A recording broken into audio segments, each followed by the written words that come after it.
রমজান শব্দটি শুনলে প্রথমে যে খাবারটি মনে আসে তা হলো খেজুর। এছাড়াও আরও কিছু খাবার আছে যেগুলি খাওয়া যেতে পারে, যেমন স্কোয়াশ।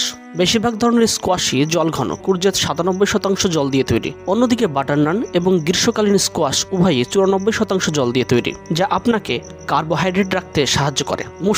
মসুর ডালে কোলেস্টেরলের পরিমাণ কম থাকে এবং হজমের স্বাস্থ্যের জন্যও ভালো। শুধু তাই নয়, এগুলি প্রোটিনের একটি দুর্দান্ত উৎস, যার 26% প্রোটিন গঠন রয়েছে। ফাইবার এবং জটিল কার্বোহাইড্রেটের মিশ্রণের কারণে এগুলি স্থির, ধীর গতিতে জ্বলন্ত শক্তি বৃদ্ধি করে এবং আপনার রক্তে শর্করার পরিমাণ স্থিতিশীল করে। রমজান মাসে পেট ভরা এবং হাইড্রেটেড রাখার জন্য স্যুপ একটি ভালো উপায়। সেহরি এবং ইফতারের জন্য সুস্বাদু ডাল তৈরির জন্য মসুর ডালের স্যুপ ব্যবহার করুন। তরমুজ ছাড়া কোনো রমজানই সম্পূর্ণ হতো না। ক্যান্টালুপ, মধু, তরমুজ এর নানান ধরনের স্বাদ পাওয়া যায়। ফাইবারের একটি দুর্দান্ত উৎস এবং প্রচুর পরিমাণে জল। এই অসাধারণ ফলটি আপনাকে হাইড্রেটেড রাখবে এবং পেট ব্যথা ও গ্যাস্ট্রিকের সমস্যা দূর করতে সাহায্য করবে। ডিম প্রোটিন ও vitamin A, D, E, B6 এবং B12, ক্যালসিয়াম, আয়রন এবং জিঙ্কের একটি দুর্দান্ত উৎস।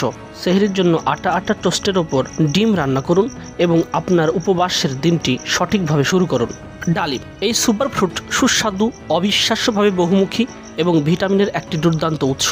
অ্যান্টিঅক্সিডেন্ট হিসাবে ডালিম কেবল গ্রিন টি এর চেয়ে 3 গুণ বেশি শক্তিশালী নয়। এই সুস্বাদু বীজগুলি ভিটামিন এ, সি, ই এবং ফলিক অ্যাসিডেরও একটি দুর্দান্ত উৎস। যেহেতু ডালিম হজমের জন্য দুর্দান্ত, তাই ইফতারের পরে 1 গ্লাস ডালিমের রস পান করতে ভুলবেন না। ফলের স্বাদের জন্য ফেটা পনিরের সাথে মিশ্রিত সালাদের বীজ গ্রহণ করুন। বেগুন 92% জল দিয়ে তৈরি। এই হাইড্রেটিং সবজিটি vitamin B, potassium, folic acid এবং অ্যান্টিঅক্সিডেন্ট যৌগ সমৃদ্ধ।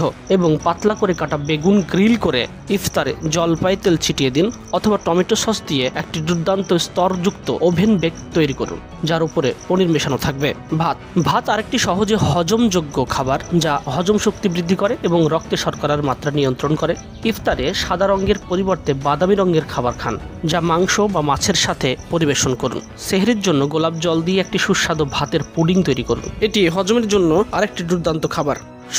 শশা হলো সবচেয়ে ভালো হাইড্রেটিং খাবার। এতে 96% পানি থাকে। তাছাড়া শশা কোলেস্টেরল ও স্যাচুরেটেড ফ্যাট মুক্ত, ভিটামিন কে, B6 এবং আয়রনে ভরপুর। আপনার নিজের দইয়ের মিশ্রণ তৈরি করুন। এতে কুচি করে কাটা শশা, রসুন, পুদিনা, লবণ এবং কয়েকটি ফোঁটা ভিনিগার ও জলপাই তেল দিয়ে তৈরি করুন।